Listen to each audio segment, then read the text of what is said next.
my guest right now from the Show Me Institute, and I'm going to continue getting to your phone calls here in just a minute, but I promised you earlier Graham was going to be in here. We're going to talk a little bit about this state tax credit issue. You know, just the other day we were discussing how much money the city of St. Louis might have surrendered over the last, well, since what, 2000? Like $800 million or something like that? Yep. That's a lot of money. So the state gives away tax credits in a similar fashion, right? Absolutely, yeah. So the state auditor just came out with a report this week that details the number of tax credits, how much have been given away over the past few years, and so over the past decade, $5.4 billion has been given away from the state. So we talk about TIF and abatements and all these special taxing districts, but this corporate welfare, it goes all the way from your city all the way up to the state. And this report, it really just confirms what the Show Me Institute has been researching and has been saying for the past few years is that, you might say, Graham, you're from a conservative think tank. You're for the free market. Why are you complaining that the state's not getting this revenue? We don't want it to get tax dollars. And I say, yeah, but you know what? It's not that you're getting to keep extra money in your pocket. It's not the average taxpayer that's keeping more money. It's special interests. It's the political class that's connected with the process. It's big developers who get this money. And ultimately, a $5.4 billion budget hole over the past decade means that ordinary taxpayers are paying through either higher taxes to cover the costs or they're getting less services for their money.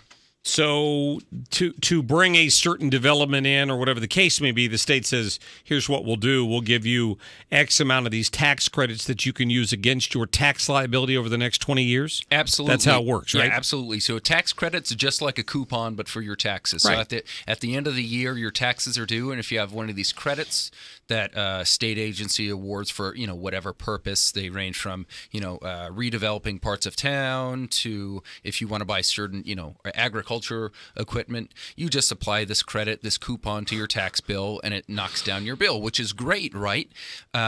But not everybody gets one of these tax credits, right? The overwhelming majority of Missourians don't get one of these tax credits to reduce their tax bill. It's a select few businesses, a select few interests, and over the years, the bills are really piling up. And those are different than the tax credits they may give to some of the nonprofits who can hand those out. Can't they sell those tax credits? Yeah, so there's about 36 different tax credits that the state administers. Right. Some of these tax credits you can sell.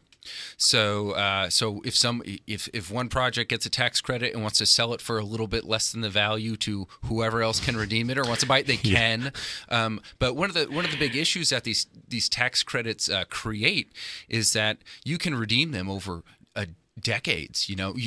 So the state issues a tax credit, and it might be redeemed next year. It might be redeemed 15 years from now. So the folks in Jefferson City who are trying to balance a budget, they've got to deal with huge fluctuations in revenue because these tax credits are floating out there, and you don't know when the day of reckoning is. Yeah, I didn't think about that. So what about during the gubernatorial election this year, there was a lot of discussion over how do you stimulate growth.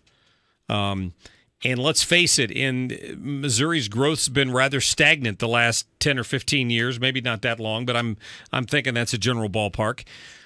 That's been one of the tools the state has used to try to stimulate growth. And as we look back at it, we realize it probably didn't work the way they had intended it to, correct? Yeah, that's right.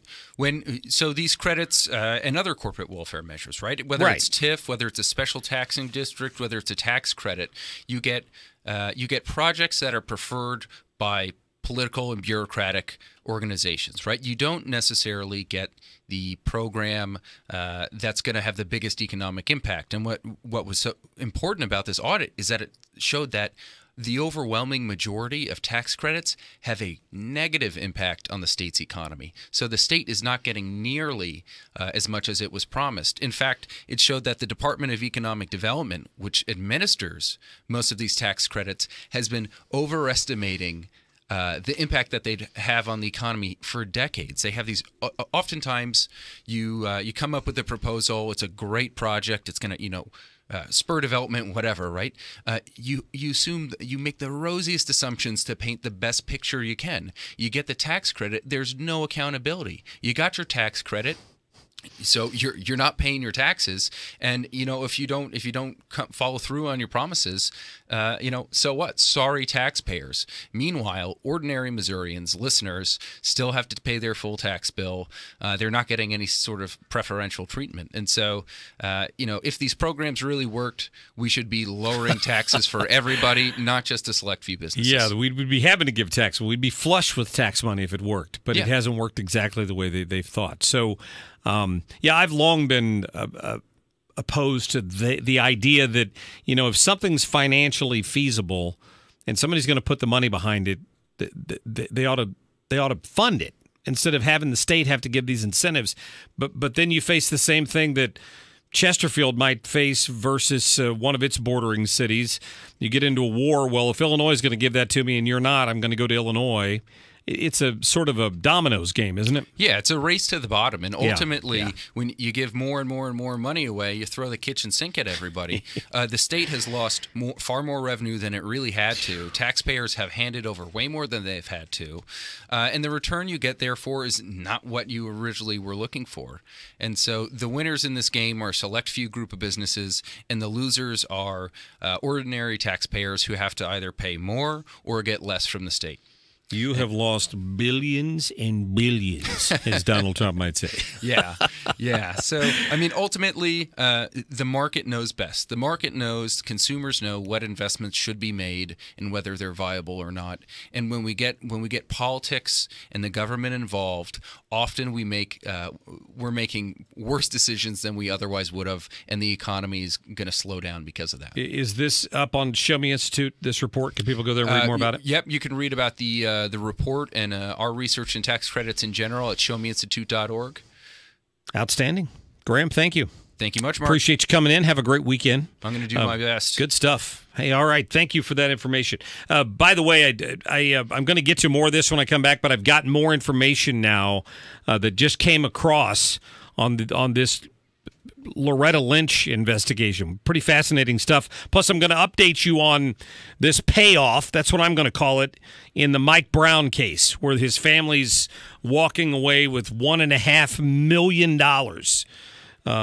because, of course, they were model parents, and by golly, they deserve it. 314-969-9797.